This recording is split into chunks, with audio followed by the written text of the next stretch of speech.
ناظرین السلام علیکم ورحمۃ اللہ وبرکاتہ۔ خلاصہ قرآن مجید کے سلسلے میں 20ویں پارے کا آج ہم نے مطالعہ کرنا ہے۔ تو سورہ نمل کا مطالعہ چل رہا ہے۔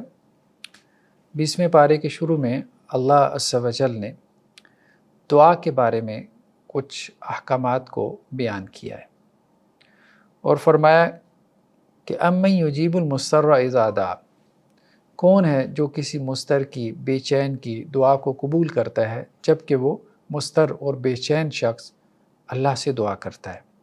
وَيَكْشِفُ السُّوءَ، اور کون ہے جو اس انسان سے برائی کو، اس کی آزمائش کو دور کر دیتا ہے، ٹال دیتا ہے جو اللہ سے دعا کرتا ہے۔ اور وہی اللہ سبحانہ و تعالیٰ جس نے تم کو زمین کا جانشین بنایا۔ الہ مع اللہ، کہ اللہ کے ساتھ کوئی اور معبود ہو سکتا ہے؟ لیکن بہت تھوڑا تم لوگ غور و فکر کرتے ہو۔ تو دعا جو ہے وہ قرآن مجید اس کو اس طرح سے بیان کر رہا ہے کہ جیسے ہر شخص کا ایک مذہبی تجربہ ہے، اسپرچول ایکسپیرینس جسے کہتے ہیں، اور یہ پرسنل ایکسپیرینس ہوتا ہے۔ آپ بہت زیادہ آزمائش میں ہوتے ہیں، آپ اللہ سے دعا کرتے ہیں اور اللہ تعالیٰ آپ کی آزمائش کو ٹال دیتے ہیں۔ بہت دفعہ انسان کی زندگی میں ایسا ہوتا ہے، کئی مرتبہ ہوتا ہے، اور 2-4 لوگوں کے ساتھ نہیں، سینکڑوں، ہزاروں، لاکھوں لوگوں کو یہ تجربہ حاصل ہوتا ہے۔ تو اللہ کے وجود کے جو دلائل ہیں، اللہ سبحانہ و تعالیٰ کی ایگزسٹنس کے جو آرگومنٹس ہیں، ان میں سے یہ بہت بڑا آرگومنٹ ہے کہ اللہ کے ساتھ آپ کا ایک ایسا کنیکشن، ایک ایسا ربط اور ایک ایسا تعلق ہے کہ آپ ہر جگہ سے مایوس ہو گئے، اور پھر آپ نے اللہ کو پکارا اور اللہ نے آپ سے وہ تکلیف، وہ آزمائش دور کر دی، اور آپ کو پتہ بھی نہیں چلا کہ وہ آزمائش کیسے آئی تھی اور کیسے چلی گئی۔ یہ اللہ کے اوپر آپ کے یقین کو یہ چیز بڑھاتی ہے۔ ہمارے ایک اسٹوڈنٹ تھے 60+ میں، وہ کینسر پیشنٹ تھے، اور کینسر بھی وہ کہ جو اپنی آخری سٹیج پر تھا۔ تو انہوں نے یہ کمٹمنٹ کر لی، یہ عہد کر لیا کہ وہ کینسر سے نہیں مرنے والے، یعنی کینسر سے نہیں مریں گے۔ مرنا تو حق ہے، لیکن وہ کینسر سے نہیں مرنا چاہتے۔ کہتے ہیں انہوں نے اللہ سے بڑی دعا کی۔ 1 سال تک وہ روزانہ تقریباً 10 بارے قرآن مجید تلاوت کرتے تھے، روزانہ کا ان کا معمول تھا، اور پھر وہ کینسر کا نام و نشان نہ رہا، اور یہ کہتے تھے کہ دیکھیں آج میں آپ کے سامنے بھلا جگہ بیٹھا ہوں۔ تو یہ انسان کے ساتھ ہو جاتا ہے، انہونی انسان کے ساتھ ہو جاتی ہے۔ اچھا، یہ تو خدا کے وجود کی دلیل ہے۔ کچھ لوگ اس کو خدا کے انکار کی دلیل بنا لیتے ہیں کہ جی ہم نے خدا کو پکارا، خدا نے ہمیں جواب ہی نہیں دیا۔ وہ ایک دوسرا کیس ہے۔ ایک بات تو یہ ہے کہ قرآن کا جو بیان ہے وہ یہ ہے کہ کسی فائدے کے لیے خدا کو نہیں پکار رہے، اپنے آپ سے کسی آزمائش کو دور کرنے کے لیے، ٹالنے کے لیے خدا کو پکار رہے ہیں۔ ایک یہ ہوتا ہے کہ فلاں جگہ میری شادی ہو جائے، مجھے کوئی فائدہ حاصل ہو جائے، اس کے لیے پکارنا، اس کے لیے اللہ کو پکارنا چاہیے، بالکل پکارنا چاہیے۔ یہاں پہ اس کی بات نہیں ہو رہی، یہاں پہ اس کی بات ہو رہی ہے کہ کوئی مصیبت، کوئی آزمائش آ گئی ہے، بیماری ہے، کوئی اور انہونی مصیبت آ گئی ہے، ٹل نہیں رہی۔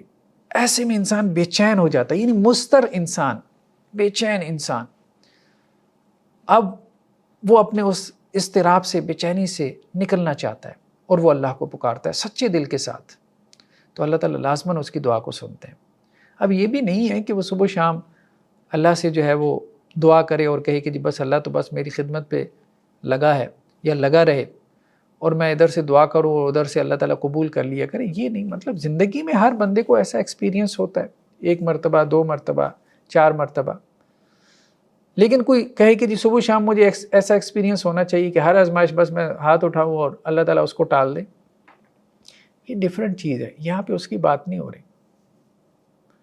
تمہیں 1 مرتبہ کا ایکسپیرینس چاہیے، اللہ تعالیٰ تمہیں دے دیں گے، لازماً دے دیں گے۔ تمہیں 1 مرتبہ دیکھنا ہے، اللہ تعالیٰ تمہیں لازماً دکھا دیں گے کہ وہ ہیں۔ تو فرمایا کہ اللہ کے علاوہ کوئی اور ہے؟ تو مشرکین مکہ بھی جب سمندر میں طوفان آتا تھا، بحری جہازوں کے ذریعے وہ تجارتی سفر پر ہوتے تھے، حبشہ کی طرف تجارت کرنے کے لیے جاتے تھے، راستے میں جو ہے وہ سمندر کا رستہ تھا۔ تو ایسے میں اگر سمندر میں طوفان آ جاتا تو اللہ کو پکارتے تھے، اور اللہ تعالیٰ ان کو اس طوفان کے گرداب سے نکال کے لے جاتے تھے، لیکن وہ بعد میں ان کو ایسے لگتا تھا کہ جیسے بس یہ حالات ایسے بن گئے، طوفان ٹل گیا۔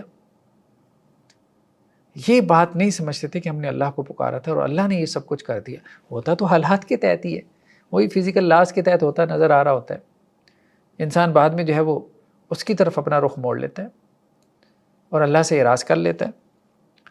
تو بہرحال مضطر کی دعا کی قبولیت یہ توحید کی بہت بڑی دلیل ہے کہ بے چین آدمی اللہ کو پکارتا ہے اور اللہ تعالیٰ اس کی دعا سنتا ہے. تو اس سے بڑی اللہ کے وجود کی, اللہ کے ہونے کی اور اللہ کے ایک ہونے کی کیا دلیل ہوگی. لیکن کم لوگ ہیں, قرآن کہہ رہا ہے کہ اس سے نصیحت حاصل کرتے ہیں, کم ہی لوگ ہیں. نیکسٹ آیات میں اللہ تعالیٰ یہ کہہ رہے ہیں کہ ہدایت کی پہلی شرط ایمان لانا ہے. یہ بہت اہم جملہ ہے. یہ خاص طور پہ جو ہم نے ہیڈنگز بنائی ہیں, ان ہیڈنگز پہ غور کیا کریں. قرآن مجید کی آیات کے ساتھ یہ کس طرح سے لنک کر رہی ہیں. دیکھیں, ایک شخص قرآن سے ہدایت حاصل کرنا چاہتا ہے تو اللہ تعالیٰ یہ کہتے ہیں کہ پہلے ایمان لا کے دکھاؤ. انہی آیات کے اندر یہ بات ہے, پہلے ایمان لا کے دکھاؤ. ایک مرتبہ ایمان لا کے دکھا دو, تمہیں سب کچھ جو تم دیکھنا چاہتے ہو تمہیں نظر آئے گا. لیکن یہ ایمان بھی ڈرامے باز بن کے نہیں لے کے آنا, ایکٹروں والا ایمان نہیں لے کے آنا. وہ جو ہم نے سورہ آل عمران میں پڑھا تھا کہ یہودی کیا کرتے تھے, ایک سازش کی انہوں نے. وہ جی صبح کو ایمان لے کے آئے, سارا دن رسول اللہ صلی اللہ علیہ وسلم کی مجلس میں بیٹھے, وہ کچھ بھی نہیں معلوم ہوا, کچھ بھی نہیں سمجھ میں آیا, شام کو جو ہے وہ کفر کر دو. سازشی ایمان.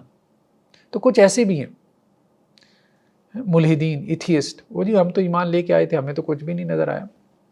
تو سچے دل سے ایمان لے کے آتے ہیں, اللہ تعالیٰ اس کو دکھا دیتے ہیں. جو ڈرامے کرتا ہے وہ تو یہودیوں نے بھی کیے, ان کا کفر ہی بڑھتا ہے. اللہ تعالیٰ ان کو کفر میں مزید بڑھاتے ہیں کہ میرے ساتھ ڈرامہ کر رہے ہو, اور اللہ تعالیٰ بڑھاتے ہیں.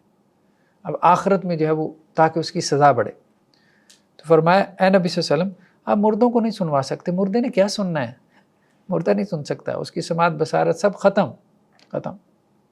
ولا تسمع صم الدعاء, بہرے کو آپ کیسے سنوا سکتے ہیں جس کے اندر سننے کی صلاحیت ہی نہیں ہے, بہرا ہے, اس کو آپ کیسے سنوا سکتے ہیں.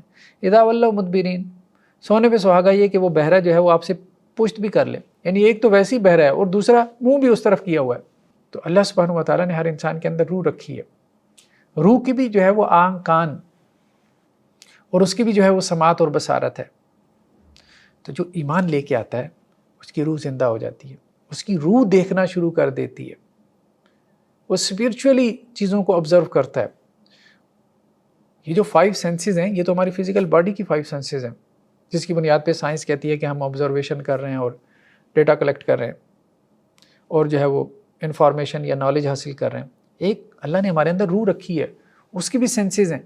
وہ سینسز کب ایکٹیویٹ ہوتی ہیں, جب آپ ایمان لے کے آتے ہیں.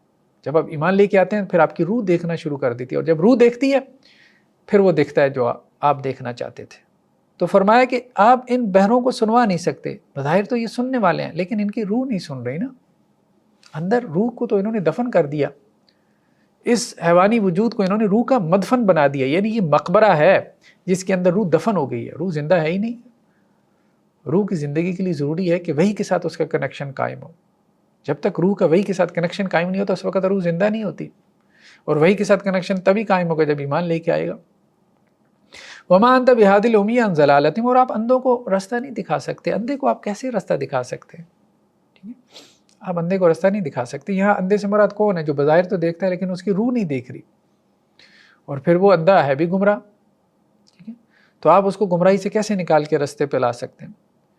ہاں, ان تسمعوا الا من یؤمن بآیاتنا, آپ اس کو سنوا سکتے ہیں. سنے گا کون؟ یہ نہیں سنیں گے جو ایمان نہیں لاتے. کون سنے گا؟ جو ایمان لاتا ہے. فہم مسلمون, وہی فرما برداری اختیار کرنے والے ہیں. تو ایمان لانا پہلی شرط ہے. بھائی ایک کڑوی گولی ہے, وہاں اگر تم اٹک گئے تو بس تم آزمائش میں ناکام ہو گئے. اللہ نے اس کو بنائی آزمائش ہے, دنیا ہے ہی دار آزمائش. بھائی ایمان لا کے دکھا دو. اس کی وجہ یہ ہے کہ دیکھیں, یہ بھی کہا جا سکتا ہے کہ ایمان کیوں لائیں, کیونکہ ہمارے پاس جو پاسبل نریٹیوز ہیں, پاسبل نریٹیوز کیا ہیں کہ ہم کہاں سے آئے. مثال کے طور پہ اس پلانٹ ارتھ پہ ہم موجود ہیں. پلانٹ ارتھ پہ کہیں سے انٹری ہوئی ہے, کہیں پہ ایگزٹ ہونا ہے. ٹھیک ہے, ایک کہانی تو یہ ہے کہ پیچھے بگ بینگ ہوا ہے, آپ پیچھے انیشیل سنگولیرٹی تک پہنچ گئے, پھر پیچھے کیا ہوا کچھ پتہ نہیں ہے. فزیکل لاز ہیں, لاز آف نیچر ہیں, انہوں نے اس یونیورس کو کھڑا کیا ہے. بھائی فزیکل لاز آف نیچر کہاں سے آ گئے؟ ان کا کریٹر کون ہے, ان کا خالق کون ہے؟ کیا وہ ازل سے ہیں؟ ہمیشہ سے یہ کائنات ہے؟ ہمیشہ سے کائنات ہے تو پھر مانو. وہ تو ماننے کو تیار ہی نہیں ہے. وہ تو کہتے ہیں انیشیل سنگولیرٹی ہے. انیشیل سنگولیرٹی ہے تو پھر کائنات کی ابتدا ہے. ابتدا ہے تو فزیکل لاز اور لاز آف نیچر کی بھی کوئی ابتدا اوریجن ہے، تو وہ کس نے پیدا کیے؟ تو اب پاسبل نریٹو ہمارے پاس کیا ہے؟ ایک یہ کہ کوئی کریٹر ہے جس نے یہ سب کچھ پیدا کیا، انیشیل سنگولیرٹی سے پہلے وہ ہے، اور دوسرا یہ ہے کہ کوئی کریٹر نہیں ہے۔ تو آپ دیکھیں گے کہ جو مور لاجیکل ہے وہ یہی ہے کہ کریٹر ہے، اور وہ جو کہہ رہے ہیں کہ کریٹر نہیں ہے وہ تو بالکل اللاجیکل نان سینس سی بات ہے۔ تو اس لیے کہا گیا کہ پہلے ایمان لا کے دکھاؤ، اور ایمان بھی یہ نہیں کہا جا رہا کہ یہ کوئی بلائنڈ جو ہے وہ فالوئنگ ہے، یہ بہت ہی جو ہے وہ لاجیکل چیز ہے۔ یعنی جتنی سٹوریز بیان کی جا رہی ہیں کہ انسان یہاں پہ کیوں ہے، اس پلانٹ ارتھ پہ انسان کیوں ہے، آپ بتائیں جی کیوں ہے، کہاں سے آ گیا، آسمان سے ٹپک پڑا، بارش کے قطروں کے ساتھ اترا ہے، مریخ سے جو ہے وہ کوئی ایلینز آئے تھے، ان کا کوئی سیل رہ گیا تھا، اس سے ایوالو ہوا ہے، کیا ہوا ہے بتاؤ تو صحیح۔ وہ کہتے ہیں جی، یہ مذہب والے کہتے ہیں کہ جی آدم اور حوا سے پیدا ہوئی ہے، آدم اور حوا کو جو ہے وہ آسمانوں سے زمین پہ اتارا گیا۔ بٹ ٹھیک ہے، مذہب میں تو یہی ہے، بائبل میں بھی یہی ہے، قرآن میں بھی یہی ہے کہ اللہ تعالیٰ نے آدم اور حوا کو جو ہے وہ پیدا کیا۔ پہلے آدم کو مٹی کے پتلے سے پیدا کیا، ان کے اندر روح پھونکی، پھر ان کی پسلی سے اماں حوا کو پیدا کیا، جنت میں رکھا، ایک درخت کا پھل کھانے سے منع کیا، درخت کا پھل انہوں نے کھا لیا، اللہ نے دنیا میں بھیج دیا۔ ہم سب آدم اور اماں حوا کی اولاد ہیں، اور ہماری ہدایت کے لیے اللہ نے پھر رسولوں کو بھیجنا شروع کر دیا، کتابیں نازل کرنا شروع کر دیں۔ تو آپ یہ تلاش کرتے ہیں جی سگنل کوئی ایلینز ہیں، ان کو ہم سگنل بھیج رہے ہیں، تو واپس سگنل تو بھائی آ چکے ہیں، یہ نبی کیا ہے، یہ سگنل ہی ہے، میسیج ہی ہے جو اللہ کی طرف سے آ رہا ہے۔ تو آسمانوں سے سگنل تو آ چکے ہیں تمہارے کریٹر کی طرف سے، اب کون سی مشینیں لگا کے کس سگنل کے انتظار میں ہو؟ کمال لوگ ہیں، سامنے کی بات کا انکار کر کے کس چیز کے پیچھے پڑے ہوئے ہیں؟ بلینز آف ڈالر جو ہمارے یہاں ناسا لگا کے جو ہے وہ سگنل اسپیس کے اندر چھوڑے جا رہے ہیں کہ جی وہ جہاں پہنچے گا کوئی اور مخلوق موجود ہوگی تو وہ ہم سے پھر رابطہ کرے گی، اور کہہ رہے ہیں کہ جی کوئی اور مخلوق بھی ہے، جسے وہ ایلینز کا نام دیتے ہیں۔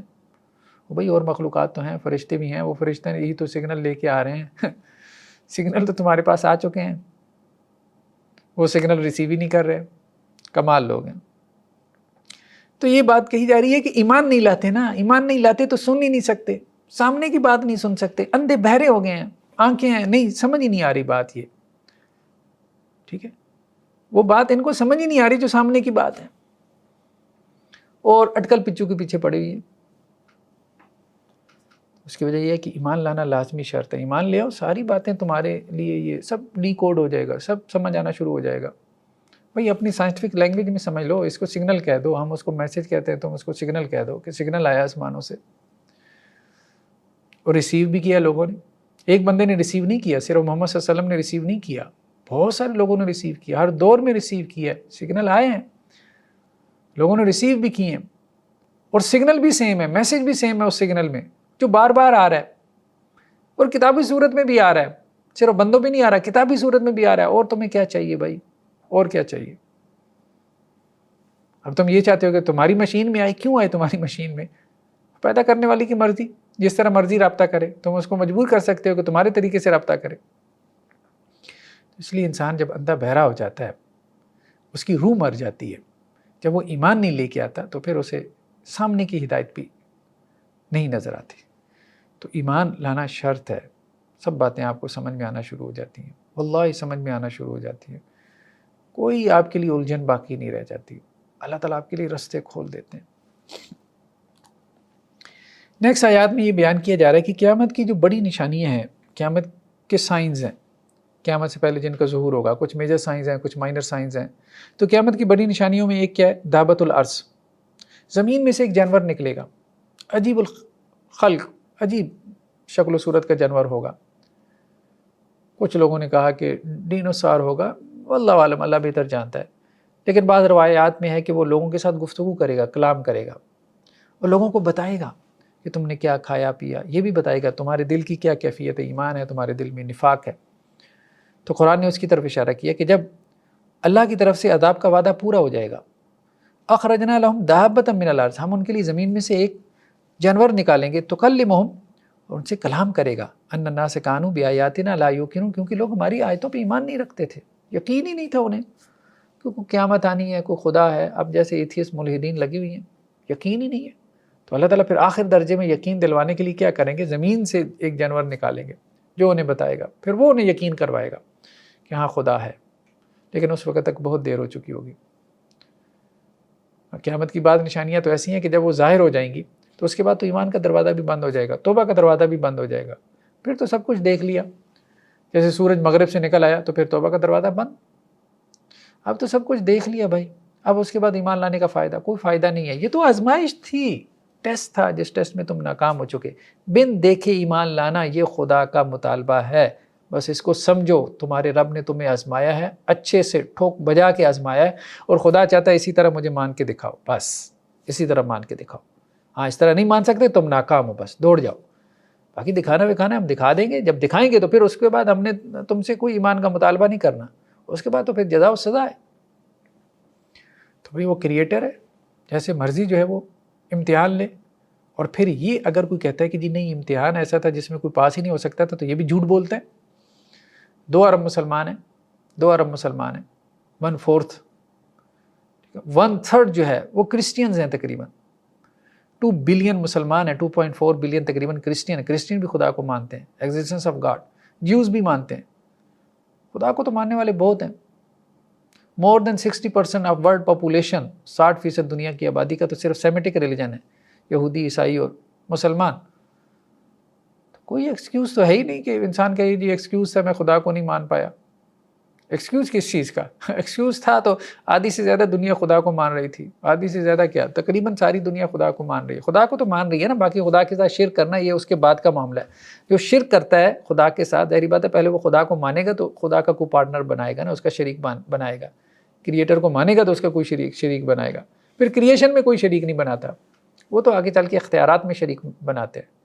یعنی توحید ربوبیت میں شرک بہت کم لوگوں نے کیا ہے، ہاں الوہیت میں جا کے لوگوں نے شرک کیا کہ اللہ کی عبادت میں اللہ کا شریک ٹھہرانا۔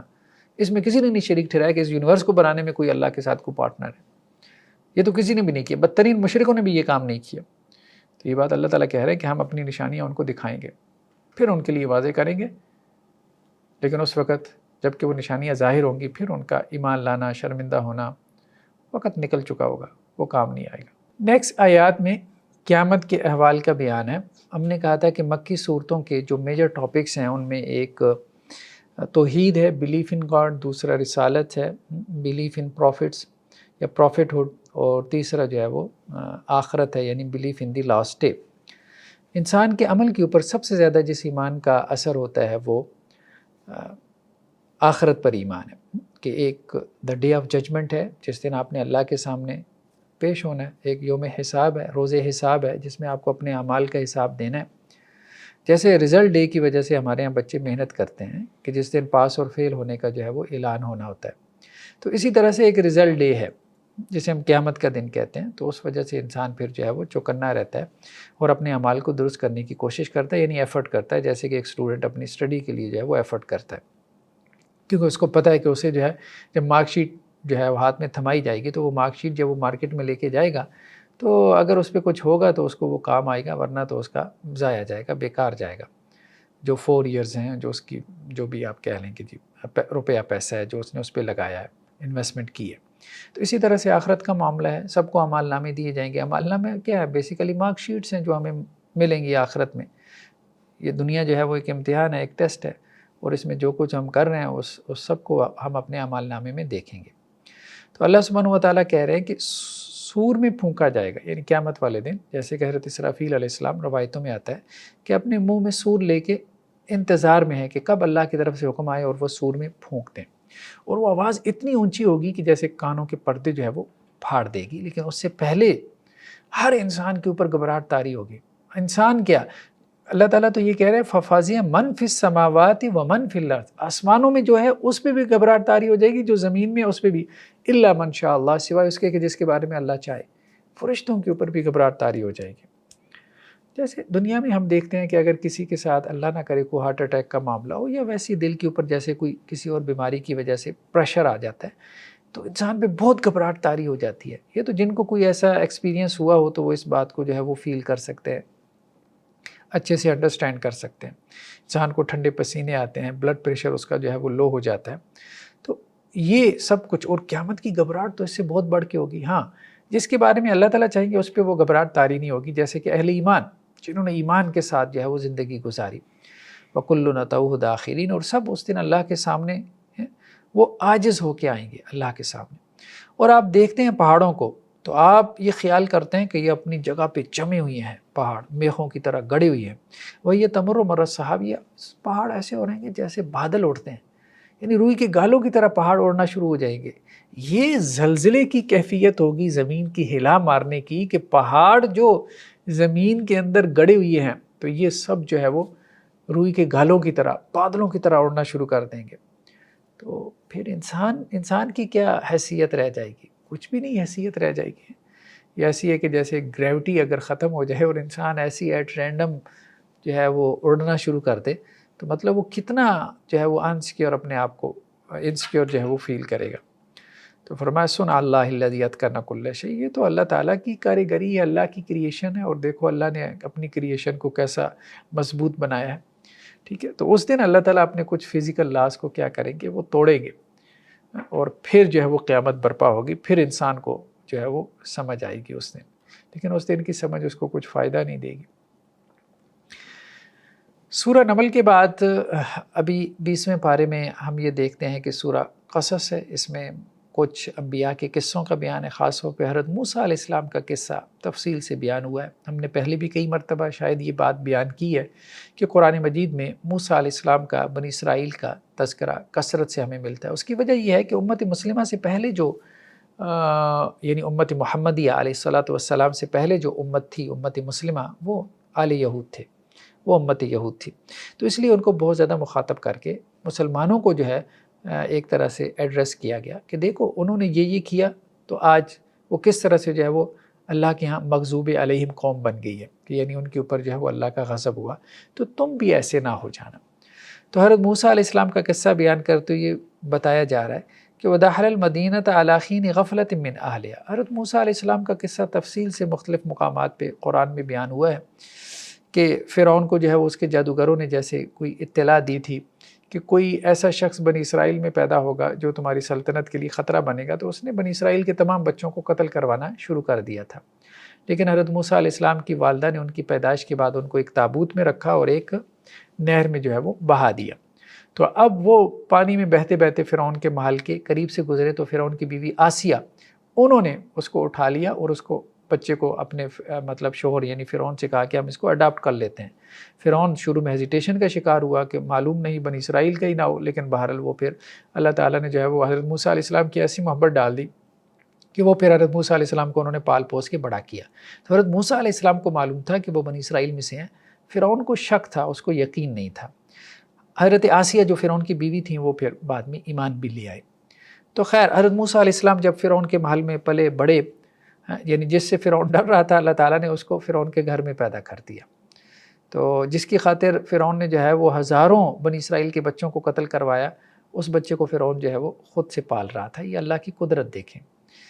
تو حضرت موسیٰ علیہ السلام جب بڑے ہوئے تو اب یہ آل فرعون کے جو محلات تھے یہ تھوڑے شہر کی آبادی سے باہر تھے، علیحدہ رہتے تھے. جیسے رائل فیملیز کا معاملہ ہے کہ وہ لوگوں میں گھل مل کے نہیں رہتی، تھوڑا علیحدہ رہتی ہیں، ان کے محلات وغیرہ علیحدہ ہوتے ہیں. تو حضرت موسیٰ علیہ السلام جب جوانی کو پہنچے تو وہاں سے محلات سے وہ نکل کے آتے تھے یا شہر میں، تو انہوں نے دیکھا کہ ایک بنی اسرائیلی ہے اور ایک قبطی ہے. بنی اسرائیلی تو حضرت موسیٰ علیہ السلام کی قوم کے لوگ تھے جن کو قبطی وہاں مصر کے مقامی لوگ تھے، ان کو قبطی کہتے تھے. تو انہوں نے ان کو جو ہے وہ غلام بنا لیا تھا بنی اسرائیل کو. تو ایک قبطی بنی اسرائیلی کے ساتھ جو ہے وہ زیادتی کر رہا تھا. تو بنی اسرائیلی نے حضرت موسیٰ علیہ السلام کو اپنی قوم کا سمجھ کے آواز دی. تو موسیٰ علیہ السلام نے جو ہے وہ غصے میں آ کے قبطی کو مکہ دے مارا، جس سے وہ قبطی جو ہے وہ قتل ہو گیا. اب اس پہ حضرت موسیٰ علیہ السلام نے کہا قال ھذا من عمل الشیطان، اب اس سے تو بڑا جو ہے وہ ایک مطلب ایک فساد برپا ہو جائے گا. جب آل فرعون کو یہ معلوم ہوا کہ ہمارا بندہ مارا گیا اور یہ بھی معلوم ہو گیا کسی طرح سے کہ موسیٰ علیہ السلام نے مارا ہے، تو وہ تو قصاص میں مجھے قتل کروا دیں گے. تو پھر حضرت موسیٰ علیہ السلام پھر مصر سے یہاں سے بھاگ نکلے، پیدل گئے مدین. تو مدین میں پھر جب وہاں پہنچے ہیں تو پھر مدین کے کنویں پہ جو ہے وہ انہوں نے دو خواتین جو کھڑی تھیں، بہنیں تھیں، ان کی بکریاں جو ہے ان کو پانی پلایا ہے. کہا جاتا ہے کہ وہ شعیب علیہ السلام کی بیٹیاں تھیں، اگرچہ یہ اختلافی مسئلہ ہے بہرحال، لیکن یہ ہے کہ اللہ کے کوئی نیک بندے تھے جن کی بیٹیاں تھیں، تو انہوں نے جا کے پھر اپنے والد سے اس کا تذکرہ کیا، تو انہوں نے اپنی ایک بیٹی کی شادی حضرت موسیٰ علیہ السلام سے کر دی، اس شرط کے اوپر کہ حضرت موسیٰ علیہ السلام ان کے ہاں جو ہے وہ بکریاں چرائیں گے۔ پھر موسیٰ علیہ السلام نے ان کے ہاں بکریاں چرائی، کچھ 8-10 سال رہے ان کے پاس، پھر اپنی اہلیہ کو لے کے جو ہے وہ واپس آئے ہیں مصر کی طرف۔ اگلی آیات میں اللہ سبحانہ وتعالیٰ حضرت موسیٰ علیہ السلام کی نبوت کے ملنے کے واقعے کو بیان فرما رہے ہیں۔ فلما قضیٰ موسیٰ الاجل، جب موسیٰ علیہ السلام نے اپنی جو مدت تھی وہ پوری کر دی، وسار بأہلی، اور اپنے اہلیہ کو لے کے پھر وہ مدین سے چلے ہیں واپس مصر کی طرف، آنس من جانب طور نارا، تو راستے میں انہوں نے طور کی ایک پہلو میں جو ہے وہ آگ دیکھی، قال لأہلہم کثوا انی آنست نارا، تو انہوں نے اپنی اہلیہ سے کہا آپ ادھر ٹھہریں، ویسے بھی سردیوں کا موسم تھا۔ بعض مفسرین نے یہ بھی لکھا ہے کہ ان کی جو مسز تھی ان کو جو ہے وہ درد ذیل تھا، مطلب وہ پریگننٹ تھی تو ان کو وہ حمل کی درد تھی، تو حضرت موسیٰ علیہ السلام نے کہا آپ ادھر ٹھہریں تو میں وہاں سے جو ہے وہ کوئی آگ کا انگارہ وغیرہ لے آتا ہوں، اس کی تپش وغیرہ سے کم از کم سردی جاتی رہے گی، یا اور نہ صحیح ہو سکتا ہے کوئی شخص وہاں پہ کھڑا مل جائے جس سے ہم رستہ وغیرہ پوچھ لیں۔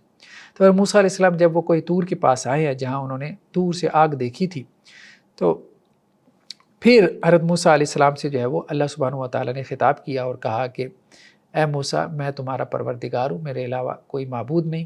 پھر حضرت موسیٰ علیہ السلام کو جو ہے وہ کہا گیا کہ آپ اپنا عصا زمین پہ پھینکیں، تو وہ دوڑتا ہوا جو ہے وہ سانپ بن گیا۔ تو اس طرح سے حضرت موسیٰ علیہ السلام کو جو ہے وہ نبوت ملی۔ تو حضرت موسیٰ علیہ السلام کو جب نبوت ملی تو پھر اللہ تعالیٰ نے حضرت موسیٰ علیہ السلام کو کہا کہ آپ مصر تو جا ہی رہے ہیں واپس اپنی قوم کی طرف، تو اب آپ کے ذمہ 2 کام ہیں، ایک تو فرعون کو آپ نے ایمان کی دعوت دینی ہے جس نے بنی اسرائیل کو غلام بنا رکھا ہے، اور دوسرا بنی اسرائیل کو وہاں سے آزاد کر کے ان کے اپنے آبائی وطن لے کے جانا ہے۔ تو بنی اسرائیل کا آبائی وطن جو ہے وہ شام کا علاقہ تھا، اور خاص طور پہ جو ہے وہ فلسطین کی جو سرزمین تھی، فلسطین بھی اس وقت میں جو ہے وہ شام کا ایک حصہ کنسیڈر ہوتا تھا، تو وہاں ان کو لے کر جانا ہے اپنے آبا و اجداد کے علاقے میں، کیونکہ حضرت یوسف علیہ السلام کے زمانے میں یہ بنی اسرائیل جو ہے وہ اپنے بھائیوں کے ساتھ مصر میں آئے تھے۔ یہ سورہ یوسف میں ہم نے اس کو تفصیل سے دیکھا کہ کیسے یہ شام سے جو ہے وہ مصر میں آئے، پھر مصر میں جو ہے وہ مرور زمانہ کے ساتھ، حضرت یوسف علیہ السلام تو مصر کے بادشاہ تھے، لیکن پھر مرور زمانہ کے ساتھ وقت گزرنے کے ساتھ ساتھ مقامی لوگوں نے ان کو اپنا غلام بنا لیا، پھر اس کے بعد سے جو ہے وہ پھر یہ وہاں پر تھے۔ تو حضرت موسیٰ علیہ السلام نے جب جا کے جو ہے وہ فرعون کو ایمان کی دعوت دی ہے، تو اب فرعون نے کہا اپنے سرداروں سے کہ یا ایھا الملأ ما علمت لکم من الہ غیری، مجھے تو نہیں معلوم میرے علاوہ بھی کوئی معبود ہے، مطلب اس نے سرکشی اختیار کی، اور اس نے حامان سے کہا جو اس کا وزیر تھا کہ میرے لیے کیا کرو کہ آپ مٹی کاری کی جو ہے وہ اینٹیں بناؤ، اور فجعل لی صرحا، اور میرے لیے ایک بہت اونچا محل تعمیر کرو۔ ویسے تو مصریوں نے پیرامڈز بھی بنائے، ٹھیک ہے، تو وہ بہت اونچا محل تعمیر کرو تو میں اس کے اوپر چڑھوں، لعلی اطلع الی الہ موسیٰ، اور میں حضرت موسیٰ علیہ السلام کے جو ہے وہ الہ کو جھانک سکوں، وانی لاظن من الکاذبین، اور میں یہ گمان کرتا ہوں کہ موسیٰ جو ہے وہ جھوٹ بول رہے ہیں۔ یعنی فرعون نے سرکشی اس درجے اختیار کی کہ اس نے کہا اپنے وزیر حامان سے کہ بہت اونچا کوئی عمارت تعمیر کرو، جیسے انہوں نے پیرامڈز وغیرہ بنائے، اور میں اس کے اوپر جو ہے وہ چڑھوں، اور چڑھ کے میں آسمانوں میں جھانکوں اور دیکھوں کہ موسیٰ علیہ السلام کا کوئی خدا آسمانوں میں بیٹھا ہے کہ نہیں بیٹھا ہے، جیسا کہ موسیٰ علیہ السلام جو ہے وہ کہتے ہیں کہ جی آسمانوں میں خدا ہے۔ تو ساتھ میں یہ بھی کہا کہ میں گمان کرتا ہوں کہ موسیٰ جو ہے وہ جھوٹ بول رہے ہیں۔ یہ دیکھیں یہ اس زمانے میں بھی تھا ایسی سرکشی، آج بھی آپ کو ملتا ہے کہ جی ہم تو پتہ نہیں کہاں سے ہو کے آ گئے ہیں، اوپر آسمانوں میں ہمارے جو ہے وہ شٹلز چلی گئی ہیں، ہمارے جو ہے وہ خلائی اسٹیشن جو ہے، اسپیس اسٹیشن جو ہے وہ ہوا میں تیرتے پھر رہے ہیں، تو ہماری جو ٹیلیسکوپس ہیں، ہبل ہے، پھر اس کے بعد اور بھی آ گئی ہیں، ان کے ذریعے سے ہم نے جو ہے وہ بہت کچھ آبزرو کر لیا ہے، دیکھ لیا ہے، کوئی خدا تو ہمیں نظر نہیں آیا۔ بھئی کتنا آپ اوپر سے گھوم کے آ گئے ہیں، آپ تو ابھی تک مارس تک نہیں پہنچ گئے، مطلب پلینٹ ارتھ کے بعد جو نیکسٹ اسٹار ہمارا ہے جسے ہم مارس کہتے ہیں، ابھی تک تو مارس تک انسان نہیں پہنچ پایا، تو کیا دیکھا ہے آپ نے؟ کچھ بھی نہیں دیکھا، ابھی تو آپ اپنے جو ہے وہ نیکسٹ اسٹار تک پہنچنے کے قابل نہیں ہوئی ہے، پھر آپ کا سولر سسٹم ہے، پھر ایسے ملینز آف سولر سسٹم ہیں، ان سے گلیکسی بنتی ہے، اور آپ کی گلیکسی جو ملکی وے کہلاتی ہے، پھر ایسی جو ہے وہ بلینز میں گلیکسیز ہیں جن سے یونیورس بنتی ہے، تو آپ نے کیا دیکھنا ہے؟ کچھ بھی نہیں، بہت چھوٹا ہے، انسان کچھ دیکھ ہی نہیں سکتا۔ ابھی بھی کہا جاتا ہے کہ جی یہ سب کچھ جتنی ہم نے ترقی کر لی ہے، اس سب کچھ کے باوجود 4.7% شاید اتنا کوئی یونیورس کا آبزرویبل ہے، اس سے زیادہ تو یونیورس کو آبزرو ہی نہیں کر سکتے، ابھی تک تو یہ صورتحال ہے۔ نیکسٹ آیات میں اللہ کے رسول صلی اللہ علیہ وسلم کو کہا جا رہا ہے کہ اے نبی صلی اللہ علیہ وسلم انک لا تہدی من احببت، جس کو آپ مطلب پسند کرتے ہیں کہ آپ اس کو ہدایت دیں تو آپ اس کو ہدایت نہیں دے سکتے، ولیکن اللہ یہدی من یشاء، اللہ جس کو چاہتا ہے ہدایت دیتا ہے، اور وہو عالم بالمہتدین، اور اللہ سبحانہ و تعالیٰ جو ہے وہ ان لوگوں کو خوب جانتا ہے کہ جو ہدایت یافتہ ہے، جو ہدایت پانے والے۔ اللہ کے رسول صلی اللہ علیہ وسلم کے چچا حضرت ابو طالب کے بارے میں بھی آتا ہے، اور انہوں نے آپ صلی اللہ علیہ وسلم کی بہت جو ہے وہ فیور کی، آپ صلی اللہ علیہ وسلم کو بہت زیادہ سپورٹ کیا، بہت سپورٹ کیا۔ سیرت کی کتابیں اگر ہم اٹھا کے دیکھیں، اور اللہ کے رسول صلی اللہ علیہ وسلم کی بڑی خواہش تھی کہ آپ کے چچا ایمان لیں، اور آخر وقت میں آپ نے کہا بھی تھا اپنے چچا سے، جیسا کہ صحیح روایتوں میں ہے، کہ آپ میرے کان میں کلمہ پڑھ دیں، لیکن حضرت ابو طالب کو اس وقت ابو جہل بیٹھا تھا اور سرداران قریش میں سے بیٹھے تھے، تو انہوں نے بہکایا حضرت ابو طالب کو کہ کیا آخر وقت میں آپ ڈر کے اپنے باپ دادا کا دین چھوڑ دیں گے؟ تو پھر حضرت ابو طالب نے فوت ہونے سے پہلے یہ بات کہی کہ میں اپنے باپ عبد المطلب کے دین پہ فوت ہوتا ہوں۔ تو یہ معاملہ تھا، اس پہ کہا گیا کہ اے نبی صلی اللہ علیہ وسلم آپ جس کو چاہیں ہدایت نہیں دے سکتے، ہدایت تو اللہ نے اپنے ہاتھ میں رکھی ہے۔ ہاں، ہدایت کے دو معنی ہیں، دیکھیں ایک معنی ہے رستہ دکھانا، رستہ دکھانے کے اعتبار سے تو اللہ کے رسول صلی اللہ علیہ وسلم سب کے لیے کیا ہے؟ ہادی ہیں۔ آپ کا نام ہی کیا ہے کہ آپ ہادی ہیں، آپ تو مسلمان ہو نان مسلم ہو سب کو ہدایت دینے والے ہیں، یعنی رستہ دکھانے والے ہیں۔ ایک ہے ہدایت کے رستے کے اوپر چلانا، تو ہدایت کے رستے کے اوپر چلانا یہ صرف اللہ کا اختیار ہے۔ دیکھیں اگر یہ اللہ کے رسول صلی اللہ علیہ وسلم کا اختیار ہوتا تو ساری امت جو ہے وہ ایمان لا چکی ہوتی ہے آپ صلی اللہ علیہ وسلم کی، 8 ارب آج یہ سب کے سب مسلمان ہوتے۔ تو ہدایت کے رستے پہ چلانا یہ اللہ کے اختیار میں ہے، یہ رسول اللہ صلی اللہ علیہ وسلم کے اختیار میں نہیں ہے۔ ہاں، رستہ دکھا دینا یہ رسول اللہ صلی اللہ علیہ وسلم کا اختیار ہے۔ تو یہ یہاں پہ یہی بات کہی جا رہی ہے کہ اے نبی صلی اللہ علیہ وسلم جس کو آپ جو ہے وہ پسند کرتے ہیں اس کو آپ ہدایت نہیں دے سکتے۔ کون سی ہدایت؟ رستہ دکھانے والی نہیں، وہ تو آپ دے سکتے ہیں، پیغمبر تو اسی لیے بھیجے جاتے ہیں رستہ دکھانے کے لیے۔ یہ تو نہیں کہا جا سکتا کہ آپ رستہ نہیں دکھا سکتے، مطلب یہ کہ اس رستے کے اوپر جو چلانا ہے، ایمان لے کے آنا ہے، یہ اللہ کے اختیار میں، یہ آپ کے اختیار میں نہیں ہے۔ آپ بہت سارے لوگوں کے بارے میں چاہیں گے کہ وہ ایمان لے کے آئیں لیکن وہ نہیں لائیں گے، کافر ہو کے مریں گے۔ تو وَلَٰكِنَّ اللَّهَ يَهْدِي مَن يَشَاءُ، یہ اللہ کی ذات ہے جو جس کو چاہتی ہے ہدایت دیتی ہے، تو ہدایت اصل میں اللہ کے ہاتھ میں، تو اللہ سے ہدایت مانگنی چاہیے۔ نیکسٹ آیات میں قوموں کے عروج و زوال کا ایک پرائم پرنسپل بیان کیا گیا، اصل الاصول، اصولوں کی اصل، پرنسپل آف دی پرنسپلس ہیں، جیسے کاز آف دی کازز ہے، بعض فلاسفرز کے ہاں یہ ٹرم ہے۔ تو اللہ سبحانہ و تعالیٰ کہہ رہے ہیں کہ دیکھو کتنی بستیوں کو ہم نے ہلاک کیا، بطرت معیشت، وہ اپنی معیشت پہ بڑی اکڑتی پھرتی تھی۔ اللہ کے رسول صلی اللہ علیہ وسلم کے زمانے میں بھی دیکھیں بڑی بڑی جو ہے وہ سپر پاورز تھیں، رومنز تھے، پھر پرشین امپائر تھی، تو آج ایران کیا، ایران ایک چھوٹا سا ملک ہے۔ روم کیا ہے، روم آج اٹلی جو ہے وہ ایک چھوٹا سا ملک ہے، کوئی اس کو اس طرح سے نہیں جانتا۔ تو ان سے پہلے آپ دیکھ لیں گریکس تھے، ٹھیک ہے، تو آج ان کو کوئی نہیں جانتا، ایک چھوٹا سا ملک ہے۔ تو اللہ کے رسول صلی اللہ علیہ وسلم کے زمانے میں بھی اور آپ صلی اللہ علیہ وسلم سے پہلے بھی بڑی بڑی تہذیبوں کے برج الٹ دیے گئے، بس ان کے نام و نشان مٹ گیا، کتابوں میں وہ رہ گیا۔ آج اب دیکھیں جیسے سپر پاور ہیں، کسی زمانے میں جو ہے وہ برطانیہ تھا، اب امریکہ ہے، پھر رشیا ہے، پھر چائنا ہے، 1-2 صدیاں نہیں گزریں گی ان کو بھی لوگ نہیں جانیں گے، چھوٹی چھوٹی سی جو ہے وہ سلطنتیں ہوں گی، اسٹیٹس ہوں گی۔ تو اللہ تعالیٰ کہہ رہے ہیں فتل کا مساکنم، یہ دیکھو ان کے گھر، لم تسکن من بعدہم الا قلیلا، ان کے بعد ان میں بہت ہی تھوڑے لوگ رہے ہیں، وَكُنَّا نَحْنُ الْوَارِثِينَ، اور ہم ہی اصل میں جو ہے وہ وارث ہیں۔ تو تہذیبیں جو ہے، جو تمدن، جو تہذیب، جو کلچر، جو قومیں، جو نیشنز اللہ اور اس کے رسول پہ ایمان نہیں لے کے آتی، وہ مٹا دی جاتی ہیں، بس ختم ہو جاتی ہیں۔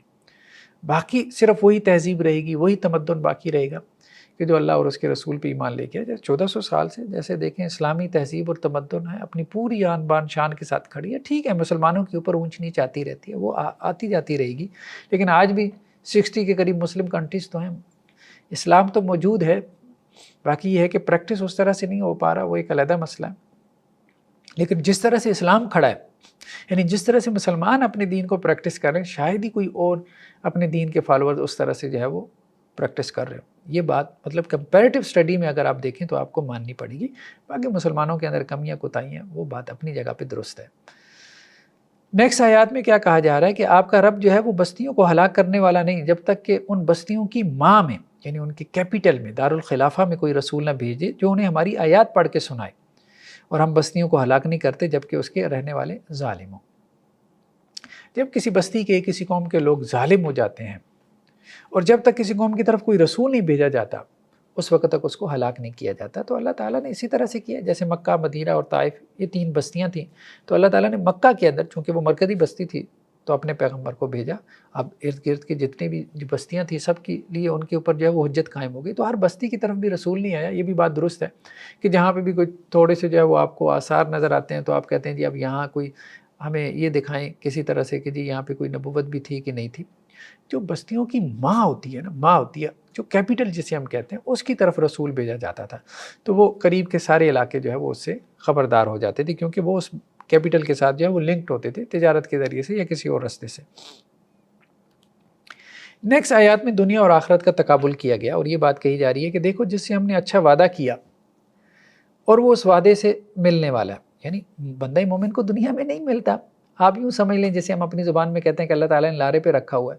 تو اللہ تعالیٰ یہ کہہ رہے ہیں کہ جس کو ہم نے، چلو یہی اسی طرح سے سمجھ لو کہ اللہ تعالیٰ نے اس کو لارے پہ رکھا ہوا ہے، اس کے وعدہ لگا رکھا ہے کہ آخرت میں اس کو ملنے والا ہے. ٹھیک ہے، ایک تو وہ ہے جنت ملنے والی ہے.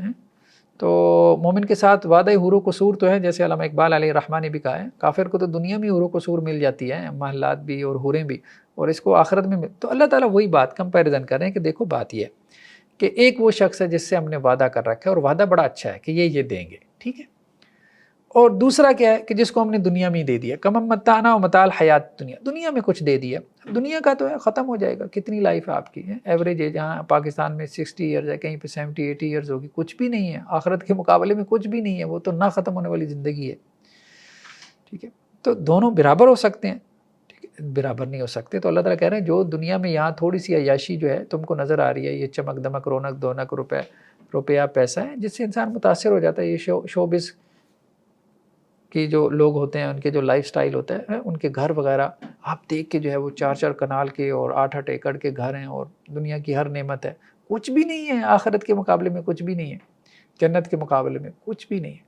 اللہ کے رسول صلی اللہ علیہ وسلم نے فرمایا کہ جیسے سمندر کے اندر تم ایک سوئی کو ڈبوتے اور اس کے ناکے پہ جو پانی لگ جاتا ہے، تو یہ دنیا کی نسبت جو ہے وہ آخرت کے مقابلے میں اتنی ہے جتنی اس پانی کی جو سوئی کے ناکے پہ لگ گیا سمندر کے مقابلے میں.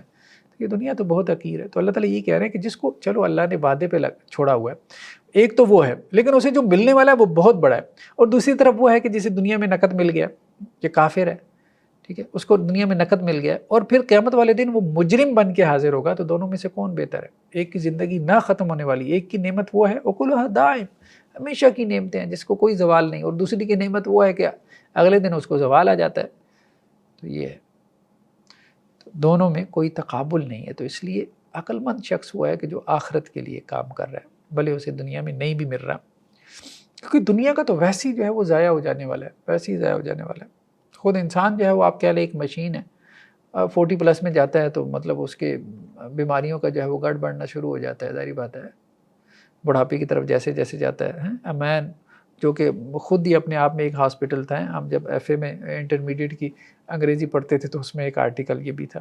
تو یہ ہے انسان کے ساتھ نیچرل ہے، ایک مشین ہے بس. ٹھیک ہے، اس کے کل پرزے جو ہے وہ تو ہلنے تو ہیں، اب خراب تو ہونے ہیں، گھسنے تو ہیں. تو یہی معاملہ ہے انسان کا، یہی دنیا کی ہر چیز کا ہے. لیکن آخرت کی نعمتیں ایسی نہیں ہیں، ان پہ کوئی زوال نہیں ہے، وہ ہمیشہ کے لیے.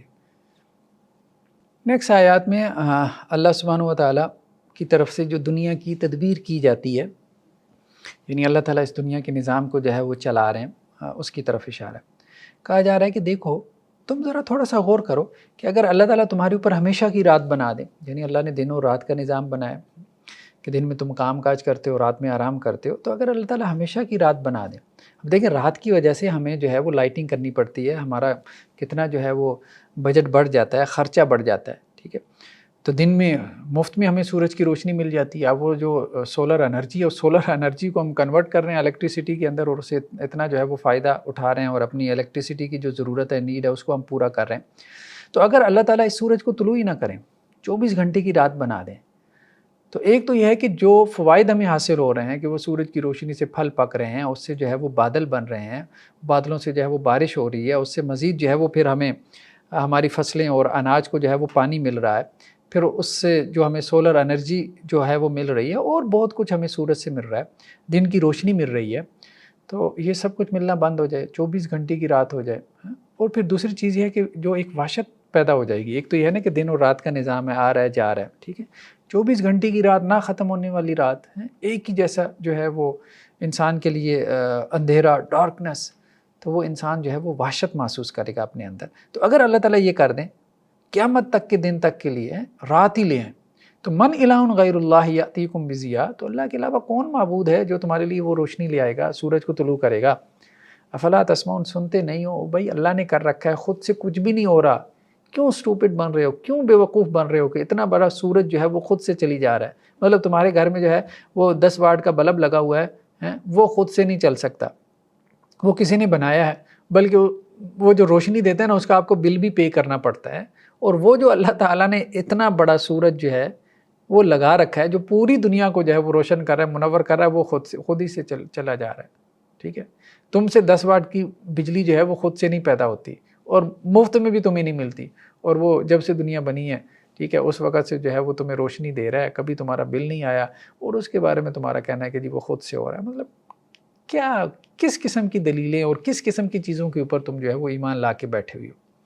تو من الہ غیر اللہ, کون ہے اللہ کے علاوہ معبود, یاتیکم بضیاء, جو تمہارے پاس جو ہے وہ روشنی لے کے آئے گا. اب بھی دیکھیں اسکینڈینیوین کنٹریز میں ہم دیکھتے ہیں, ٹھیک ہے, اب انسان لے کے آئے نا وہاں پہ روشنی, جہاں بعض اوقات جو ہے وہ 6 مہینے کی رات ہو جاتی ہے, اور بعض اوقات 6 ماہ کا دن ہو جاتا ہے, بعض علاقوں کی ہم بات کر رہے ہیں, ٹھیک ہے. تو وہاں مشکلات تو پیدا ہوتی ہیں, لیکن ٹھیک ہے, انسان گزارا کر لیتا ہے. تو افلا تسمعون, کیا تم سنتے نہیں ہیں, ان باتوں کو سمجھنے کی کوشش نہیں کرتے. تو اللہ کی ذات ہے جو یہ تدبیر کر رہی ہے, اللہ کی ذات ہے, تو اس نے یہ سارا نظام چلایا ہوا. اب یہ کہنا کہ یہ خود سے چلا جا رہا ہے, خود سے تو کچھ بھی نہیں چلتا. اب زیادہ زیادہ کیا جی گریویٹیشنل فورس ہے. بھائی گریویٹیشنل فورس کس نے بنائی ہے, کس نے بنائی ہے؟ آپ نے تو یہ فائنڈ کیا نا, ایکسپلور کیا نا, گریویٹیشنل فورس کی وجہ سے یہ سارا نظام کھڑا ہے. اب گریویٹیشنل فورس کس نے پیدا کی ہے؟ وہ کوئی کریٹر ہے نا. ہاں بس سادہ سی بات ہے, اس کو سمجھتے نہیں ہیں.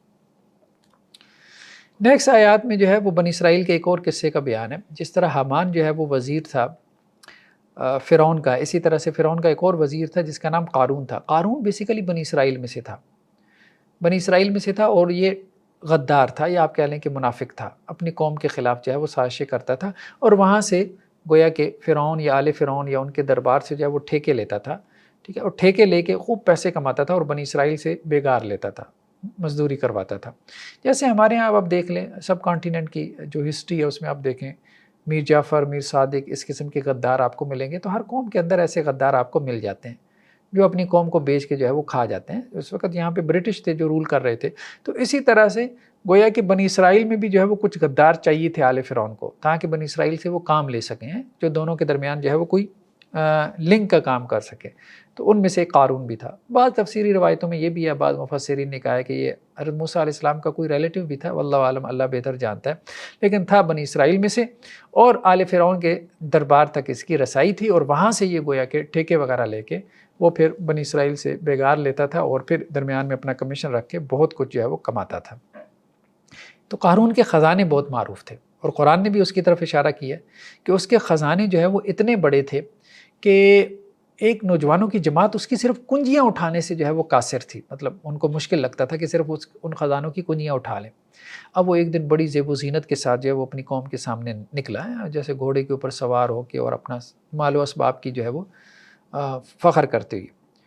تو وہ اپنی قوم کے اوپر جو ہے وہ بڑے ٹھاٹ باٹ کے ساتھ نکلا. قال الذین یریدون الحیات الدنیا یا لیت لنا مثل ما اوتی قارون انہ لذو حظ عظیم. تو جو لوگ دنیا کی زندگی چاہتے تھے تو وہ کہنے لگے, اوہ کاش ہمارے پاس بھی قارون جیسے جو ہے وہ ٹھاٹ باٹ ہوتے, ہمارے پاس بھی ایسا لائف سٹائل, لگزوریس لائف سٹائل ہوتا. آج بھی جیسے دیکھیں کہ یہ ہمارے یہاں میڈیا پہ جو لائف سٹائل دکھایا جاتا ہے شوبز کے لوگوں کا, جو اسی طرح سے ایکٹرز اور ایکٹریسز ہوتی ہیں ان کا جو لائف سٹائل دکھایا جاتا ہے, یا بعض اوقات وہ خود ہی شو مارے ہوتے ہیں کہ جی دیکھیں ہمارا گھر دیکھیں, ہماری گاڑیاں دیکھیں. اسی طرح رائل فیملیز ہیں, ان کا جو ہے وہ لائف سٹائل دکھایا جاتا ہے. تو لوگ اکثر و بیشتر جو دنیا کی زندگی چاہتے ہیں تو وہ اس سے متاثر ہو جاتے ہیں, متاثر ہو کے کہتے ہیں کاش ہمارے پاس بھی ایسی دنیا ہوتی ہے, ہمارے پاس بھی ایسی گاڑیاں, ایسے محلات, یہ سب کچھ ہوتا ہے. لیکن یہ سب کچھ وہ کتنے عرصے کے لیے ہوگا؟ میکسیمم ایج کتنی ہے؟ 80 ایئرز, کچھ بھی نہیں ہے ایج, کچھ بھی نہیں ہے. 90 ایئرز لگا لے, 90 ایئرز تک تو بندہ ویسے ہی مطلب اس قابل نہیں رہ جاتا کہ کسی چیز کو انجوائے کر پائے.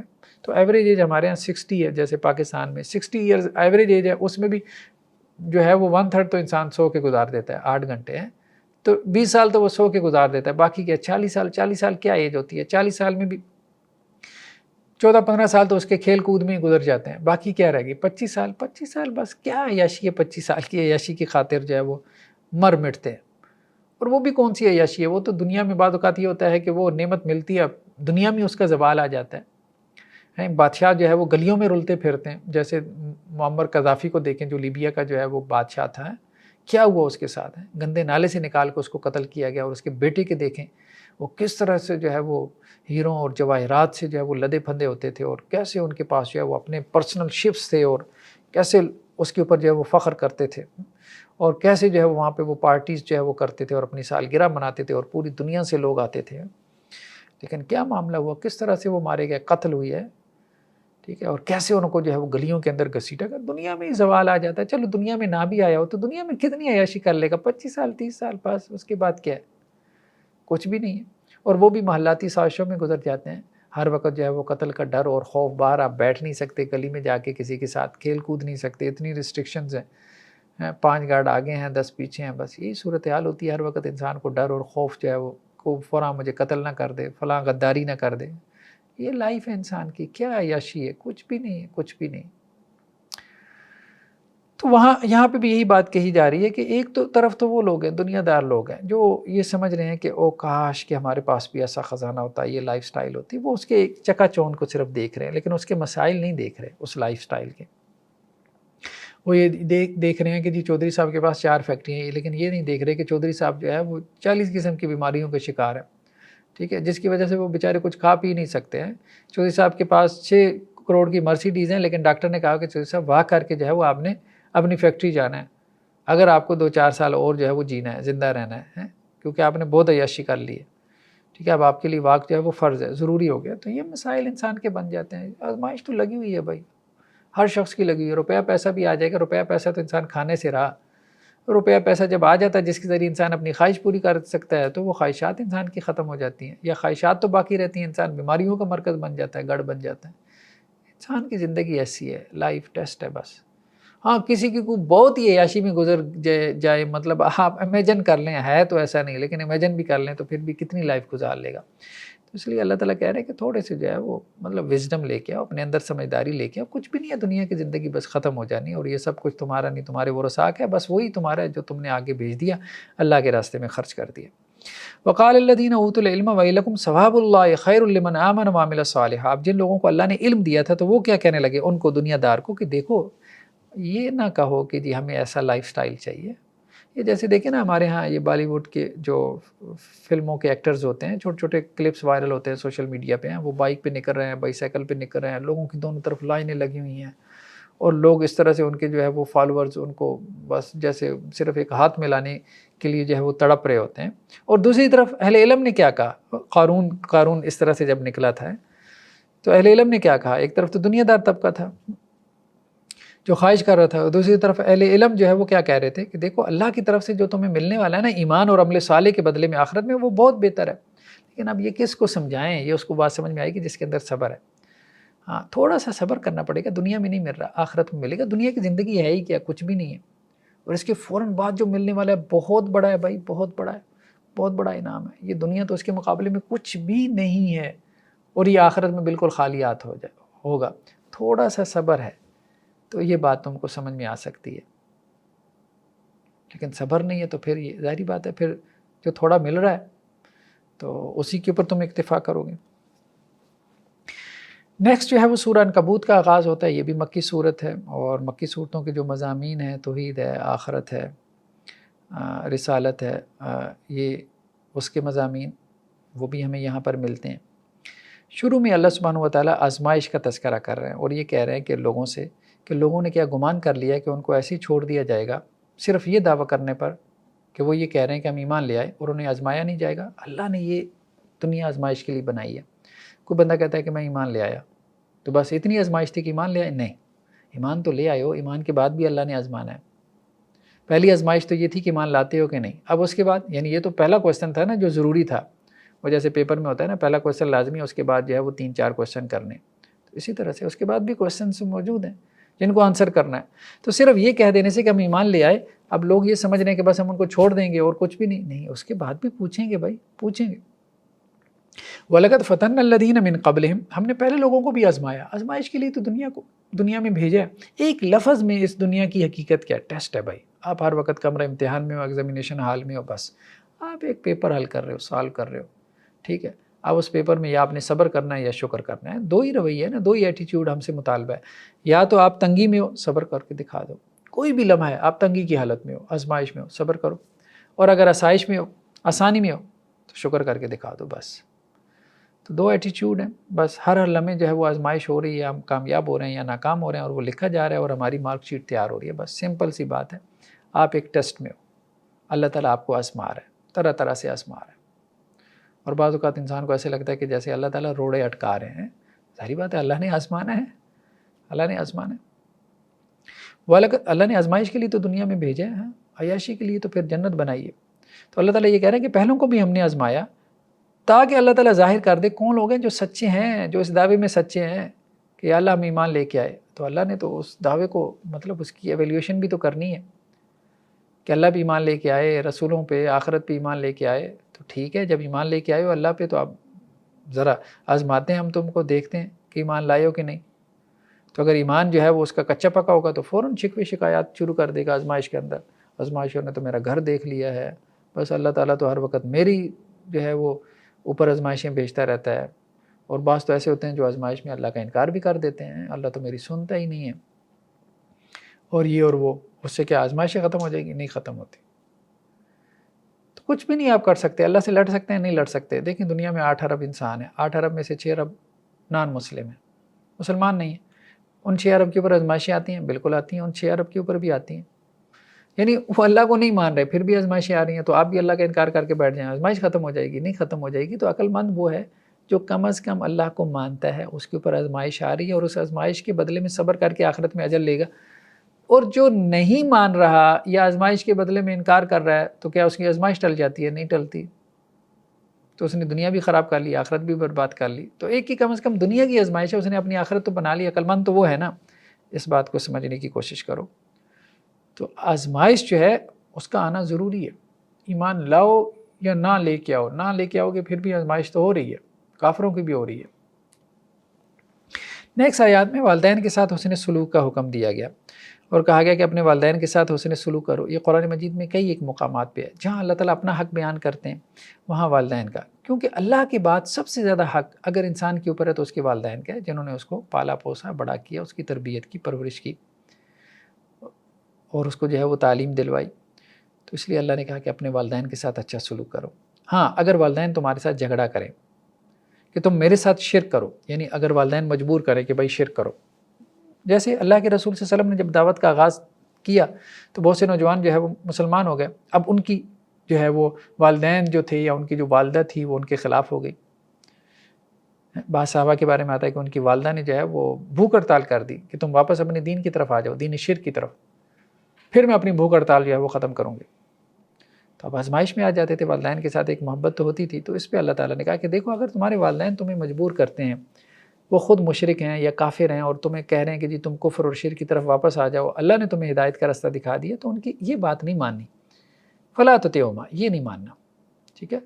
ہاں باقی ان کے ساتھ حسن سلوک کرتے رہو، دنیا کے معاملے میں حسن سلوک کرتے رہو، یعنی دنیاوی حقوق ان کے پورے کرتے رہو. ان کا کھانا پینا، اٹھنا بیٹھنا، آرام، یہ چیزیں دیکھتے رہو، صحت بیماری وغیرہ. الیہ مرجعکم فانبئکم بما کنتم تعملون، پھر میری طرف تمہیں لوٹ کر آنا ہے. جو تم عمل کرتے تھے تو میں تمہیں بتا دوں گا کہ کیا تم عمل کرتے رہے. تو ٹھیک ہے، والدین کی بات جو ہے وہ اللہ کی نافرمانی میں وہ نہیں مانی جائے گی، وہ نہیں مانی جائے گی. اللہ کی نافرمانی میں والدین کی بات نہیں مانی جائے گی، لیکن وہ انکار بھی آپ نے اچھے طریقے سے کرنا ہے. اصل چیز تو ایٹیٹیوڈ ہے نا، رویہ ہے. وہ رویہ بدتمیزانہ نہیں ہونا چاہیے کہ باپ کو جو ہے وہ اپنا چھوٹا بھائی بنا لے اور ماں کو جو ہے وہ اس طرح ٹریٹ کرے جیسے کوئی ملازمہ ہوتی ہے، گھر کی کوئی خادمہ ہوتی ہے. ایسے نہیں کرنا، اور یہ سب کچھ دین کے نام پہ کرے، یہ غلط ہے. حضرت ابراہیم علیہ السلام نے بھی اپنے والد سے اختلاف کیا تھا تو کیا کہتے تھے؟ یا ابتی یا ابتی، اے میرے ابا جان، اے میرے ابا جان. تو اس طرح سے نیکسٹ آیات میں حضرت نوح علیہ السلام کی دعوت کا تذکرہ ہے، جو کہ عام طور پہ مکی صورتوں کا مضمون ہے کہ پچھلی قوموں کے احوال بیان کیے جاتے ہیں. تو اللہ سبحانہ و تعالیٰ کہہ رہے ہیں کہ حضرت نوح علیہ السلام نے 950 سال تک فلبث فیہم الف سنۃ الا 50 عاما 950 سال 950 برس حضرت نوح علیہ السلام ان کے اندر رہے اور ان کو دعوت اور تبلیغ کے ذریعے سے اللہ کے دین کی طرف بلاتے رہے. تو ہم نے کہا تھا یہ میسوپوٹیمیا کا علاقہ بنتا ہے عراق اور سیریا کے اندر جو 2 دریا بہتے ہیں دجلہ اور فرات. دجلہ اور فرات کے درمیان کی یہ سرزمین ہے. تو یہاں یہ پہلی تہذیب تھی جسے ہم میسوپوٹیمیا کہتے ہیں, کریڈل آف سویلائزیشن. تو حضرت نوح علیہ السلام ان کی طرف جو ہے وہ مبعوث کیے گئے تھے, لیکن وہ ایمان نہیں لے کے آئے. میجورٹی کہا جاتا ہے, تفصیلی روایات میں ہے کہ 80 کے قریب لوگ ایمان لے کے آئے. فانجینا واصحاب السفینہ, تو ہم نے حضرت نوح کو بھی نجات دی اور جو ان کی کشتی میں سوار ہو گئے تھے. باقی طوفان آیا, پانی کا طوفان, باد و برا, آسمان نے بھی جو ہے وہ اپنے سوتے کھول دیے, آسمان سے بھی بارشیں ہوئیں, زمین سے بھی پانی نکلا اور سب کچھ ڈوب گیا. اور وہ جو کشتی تھی وجعلناها آیۃ للعالمین, وہ کافی عرصے تک باقی رہی اور اس کو اللہ تعالیٰ نے پچھلوں کے لیے نشانی بنایا, عبرت بنایا. بہرحال انسانوں نے عبرت نہیں حاصل کی. نیکسٹ آیات میں اللہ تعالیٰ یہ کہہ رہے ہیں کہ تخلیق کی ابتدا پر غور کرو, کریشن, اوریجن آف کریشن, اس کے اوپر غور و فکر کرو. کہا گیا کہ زمین میں چلو پھرو, فانظروا کیف بدأ الخلق, اور دیکھو کیسے اللہ تعالیٰ نے پہلی مرتبہ مخلوق کو پیدا کیا. تو اوریجن آف کریشن قرآن تو خود کہہ رہا ہے کہ اس کے اوپر غور و فکر کرو, لیکن غور و فکر ایمان کے بات کرو گے تو باتیں کھلیں گی, سب کچھ نظر آئے گا. ایمان کے علاوہ کرو گے, خدا کے انکار کی پوزیشن لے کے, خدا تمہارے پر کچھ بھی نہیں کھولے گا, جاؤ جو مرضی کر لو. اور ہم دیکھ رہے ہیں کہ اس انکار کی کیفیت کے ساتھ کیا ہو رہا ہے. انکار کی کیفیت کے ساتھ سائنس میں جتنی بھی جو ہے وہ ایڈوانسمنٹ ہو رہی ہے, ٹھیک ہے, جتنے بھی اکتشافات ہو رہے ہیں, اب اس کا نتیجہ کیا نکل رہا ہے کہ سر پکڑ کے بیٹھ رہے ہیں کہ کیا ہو رہا ہے, سمجھ ہی نہیں آ رہی, سمجھ ہی نہیں آ رہی. کوانٹم فزکس اور جو جنرل تھیوری آف ریلیٹیوٹی ہے, دونوں ایک دوسرے کے جو ہے وہ اس کو اپوز کر رہی ہیں. تو اب یہ ہے کہ سمجھ ہی نہیں آ رہی کہ کیا ہو رہا ہے. پرنسپل جو ہے وہ آف انسرٹینٹی اور ڈیول نیچر آف جو پارٹیکل ہے, اب یہ چیزیں آپ دیکھیں, سمجھ ہی نہیں آ رہی کہ وہ ویو ہے یا پارٹیکل ہے, کیا ہے, سمجھ ہی نہیں آ رہی, اس کی نیچر کیا ہے. جب آپ اس کو آبزرو کر رہے ہیں تو اس وقت جہاں پہ آپ اس کو آبزرو کر رہے ہیں جس ٹائم اینڈ اسپیس میں, ٹھیک ہے, تو جب تک آپ نے کیلکولیشن کی اس وقت تک اس کی پوزیشن ہی چینج ہو چکی ہے. خیر بہت سے مسائل ہیں, بہت سے مسائل ہیں. اب جو سمجھ سے بالا تر ہیں, اب تو یہ سمجھ میں آ رہی ہے کہ کچھ سمجھ نہیں آ رہی. ایمان کی پوزیشن لے لو, اللہ تعالیٰ بہت کچھ واضح کر دیں گے, بہت کچھ کھول دیں گے. تو اللہ تعالیٰ یہ کہہ رہے ہیں زمین میں چلو پھرو, دیکھو کیسے اللہ نے جو ہے وہ مخلوق کو پہلی مرتبہ پیدا کیا. ثم اللہ ینشئ النشأۃ الآخرہ, پھر دوسری مرتبہ بھی اللہ تعالیٰ اسی طرح سے پیدا کرے گا. یہ اس کو جوڑو, اوریجن آف کریشن کو اور پھر آخرت کو, اس کو جوڑو. دوسری مرتبہ پیدا کرنا یعنی آخرت, ٹھیک ہے, اس کو جوڑ کے اب بات کو سمجھنے کی کوشش کرو, اللہ تعالیٰ تمہارے اوپر چیزوں کو کھولے گا.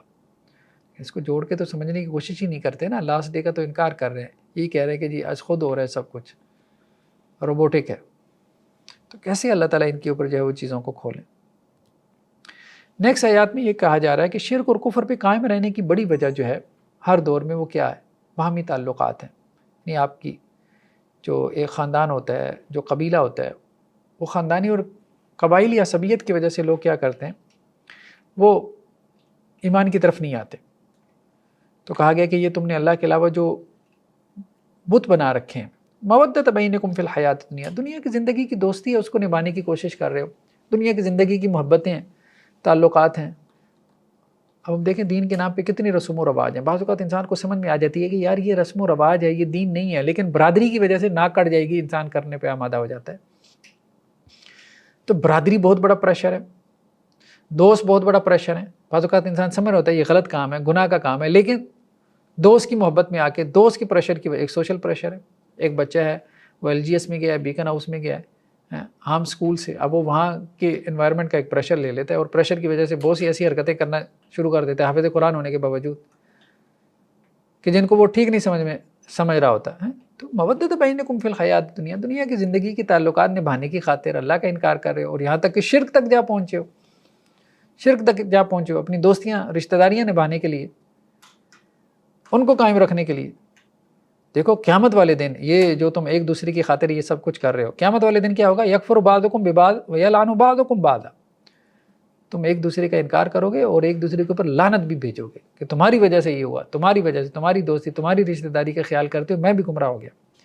وہ بھائی دنیا میں ہی دیکھ لو, نہ خیال کرو اس کا, کیا تمہارے ہاتھ پاؤں بندھی ہوئی ہیں؟ نہیں بندھی ہوئی ہے نا، بس ایک تھوڑا سا ہے کہ جی ناک کٹ جائے گی، یہ ہو جائے گا، وہ ایک سوشل پریشر ہے، ایک برادری کا پریشر ہے، وہ تم بیئر کرنے کو تیار نہیں ہو تو پھر ٹھیک ہے، پھر جہنم کی جو آگ ہے اس کو بیئر کرو، وما واکم النار، تمہارا ٹھکانہ کیا ہے؟ پھر آگ ہے، وما لکم من ناصرین، اور تمہارے لیے کوئی مددگار بھی نہیں ہوگا۔ دنیا میں سمجھ جاؤ، ورنہ تو آخرت میں سمجھنا پڑے گا، لیکن آخرت کا سمجھنا پھر کام نہیں آئے گا، سیدھی سی بات ہے، پھر لان تان کرو گے اور کیا۔ نیکسٹ آیات میں عذاب الہی کی صورتوں کو بیان کیا جا رہا ہے کہ جب کسی قوم سے اللہ تعالیٰ ناراض ہوتے ہیں تو کیسے اس کے اوپر عذاب بھیجتے ہیں۔ تو اللہ تعالیٰ کہہ رہے ہیں کہ ہم نے پکڑا، یہ جتنی قومیں تھیں کچھ قوموں کا تذکرہ کیا اللہ تعالیٰ نے، جیسے جو ہے وہ حضرت نوح علیہ السلام کی قوم کا، پھر حضرت ابراہیم، اور پھر اس طرح سے جو ہے وہ قوم لوط کا تذکرہ کیا، تو کہا کہ ان سب کو ہم نے ان کے گناہوں کے سبب پکڑا۔ فَمِنْهُمْ مَنْ أَرْسَلْنَا عَلَيْهِ حَاصِبًا، تو کچھ تو ایسے تھے جن کے اوپر اللہ نے پتھروں کی بارش برسائی، جیسے قوم لوط کے اوپر پتھروں کی بارش ہوئی۔ وَمِنْهُمْ مَنْ أَخَذَتْهُ الصَّيْحَةُ، اور کچھ ایسے تھے جن کو ایک زور کی آواز نے آ پکڑا، بس اتنی زور کی آواز تھی کانوں کے پردے پھٹ گئے، اور انسان بس ایک خاص فریکوینسی سے اونچی انسان آواز سن ہی نہیں سکتا، ختم ہو گیا سب کچھ۔ وَمِنْهُمْ مَنْ خَسَفْنَا بِهِ الْأَرْضَ، اور کچھ ایسے تھے جن کو ہم نے زمین میں دنسا دیا۔ وَمِنْهُمْ مَنْ أَغْرَقْنَا، اور کچھ ایسے تھے جن کو ہم نے پانی میں غرق کر دیا۔ وَمَا كَانَ اللَّهُ لِيَظْلِمَهُمْ وَلَٰكِنْ كَانُوا أَنفُسَهُمْ يَظْلِمُونَ، اللہ تعالیٰ انسانوں پہ ظلم نہیں کرتا، لیکن انسان خود اپنے اوپر اپنی جانوں پہ ظلم کرتے ہیں، یعنی خود اس قابل ہو جاتے ہیں بغاوت اور سرکشی اختیار کر کے کہ اللہ تعالیٰ ان کو نیست و نابود کر دے۔ تو یہ اللہ کے عذاب کی جو ہے وہ صورتیں بیان کی گئیں، یعنی اللہ کے لیے کچھ مشکل نہیں ہے، جب کوئی قوم سرکشی اختیار کرے تو اللہ تعالیٰ اس کو نیست و نابود کر دے، لیکن اللہ تعالیٰ مہلت دیتا ہے۔ یہ بات قرآن میں بار بار ہے، الی اجل مسمى، الی اجل مسمى، یہ فریز آپ اٹھا کے دیکھیں، قرآن میں بہت ملے گا آپ کو، ایک وقت مقرر تک کے لیے۔ اللہ فوراً نہیں پکڑتا، اللہ تعالیٰ مہلت دیتے ہیں، مہلت دیتے ہیں، مہلت دیتے ہیں۔ اس مہلت میں ہو سکتا ہے کوئی ایمان لے آئے، لیکن بہت چند ایک ہوتے ہیں زیادہ، پھر اللہ تعالیٰ یہ چاہتے ہیں کہ آپ یہ سرکشی میں زیادہ بڑھیں تاکہ زیادہ اللہ کے عذاب کے مستحق ہوں، اس لیے اللہ تعالیٰ ان کو زیادہ مہلت دیتے ہیں، یعنی ظالم کو۔ نیکسٹ آیات میں شرک کی کمزوری کی مثال بیان کی جا رہی ہے۔ اللہ تعالیٰ شرک کے بارے میں بیان کرتے ہیں مختلف قسم کی مثالیں۔ تو کہا جا رہا ہے کہ جن لوگوں کو تم نے اللہ کے علاوہ اولیاء بنا رکھا ہے، ٹھیک ہے، یعنی اللہ کے علاوہ وہ بھی کارساز ہیں، تمہارے کام آ سکتے ہیں، ٹھیک ہے، جیسے انبیاء کے بارے میں بھی، بعض انبیاء کے بارے میں بھی ان کو بھی جو ہے وہ اللہ کے برابر بنا لیا جاتا ہے، یا اللہ کے علاوہ کارساز بنا لیا جاتا ہے، جیسا کہ حضرت عیسیٰ علیہ السلام کو کرسچین نے بنا لیا۔ یا مسلمانوں میں بعض ایسے ہیں جو اللہ کے رسول صلی اللہ علیہ وسلم، یا بعض ایسے ہیں جو صحابہ میں سے حضرت علی رضی اللہ عنہ، ان سے استغاثہ شروع کر دیتے ہیں، یا علی مشکل کشا، اور اسی طرح سے جو ہے وہ یا غوث اعظم، کچھ اولیاء اللہ سے ڈائریکٹ مانگنا شروع کر دیتے ہیں، اس قسم کے نعرے لگاتے ہیں۔ تو کہا جا رہا ہے کہ جن کو تم نے اللہ کے علاوہ معبود بنا لیا، اولیاء بنا لیا، کارساز بنا لیا، ولی بنا لیا، بڑا بنا لیا کہ جو تمہارے کام جو ہے آ سکتا ہے، ٹھیک ہے، ولی کی جمع اولیاء، یعنی سرپرست کے معنی میں بھی آ سکتا ہے، کارساز کے معنی میں بھی آ جاتا ہے۔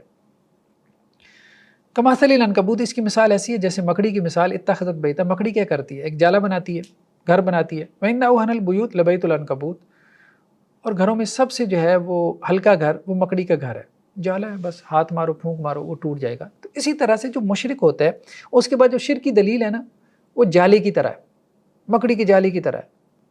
دلیل اس کے پاس ہوتی ہے، وہ بنتا ہے، اس دلیل کا جال جو ہے وہ بنتا ہے، ٹھیک ہے، گھر بناتا ہے، لیکن وہ بنتی نہیں ہے۔ تھوڑی سی جو ہے وہ آپ توحید کی بات کریں گے تو وہ ساری جو اس کی دلیل ہے وہ مکڑی کی جالی کی طرح اڑ جائے گی۔ لو کانوا یعلمون، کاش کہ یہ لوگ سمجھیں، لیکن یہ لوگ نہیں سمجھتے۔ وہ کہتے ہیں جی ہمارے پاس دلیل ہے۔ تو شرک کی دلیل ایسی ہے جیسے مکڑی کے جالا، بس کوئی اس کو گھر کہنا شروع کر دے کہ وہ ایک مضبوط گھر ہے، تو اسی طرح شرک کی دلیل اس کی بھی کوئی مضبوطی نہیں ہوتی۔ تو اللہ تعالیٰ نے اپنے اختیارات اپنے بندوں کو نہیں دیے، یہ بہت ہی کمزور سی دلیل ہے کہ اللہ تعالیٰ نے اپنے اختیارات اپنے بندوں میں تقسیم کر دیے ہیں۔ دنیا میں ایسا نہیں ہوتا، اللہ تعالیٰ بار بار قرآن میں سمجھاتے ہیں کہ تم میں سے کوئی شخص یہ پسند کرتا ہے کہ تم اپنے اختیارات اپنے بندوں میں تقسیم کر دو، اپنی اتھارٹی، اپنی دولت اپنے غلاموں میں، اپنے ملازموں میں تقسیم کر دو تاکہ سب برابر ہو جاؤ۔ جب دنیا میں نہیں ہو رہا تو خدا کے بارے میں یہ بات کس منہ سے کہہ رہے ہو؟ تمہیں اس پہ جو ہے وہ کوئی حیا ہونی چاہیے، کوئی شرم آنی چاہیے، یہ بات اللہ کے بارے میں کہتے ہوئے کہ اللہ نے اپنے اختیارات تقسیم کر دیے، ایسا نہیں ہوا۔ تو یہ ہمارا 20واں پارہ تھا۔ اللہ سے دعا ہے کہ اللہ تعالیٰ ہمیں عمل کی توفیق نصیب فرمائے۔ جزاکم اللہ خیرہ۔ السلام علیکم ورحمۃ اللہ وبرکاتہ۔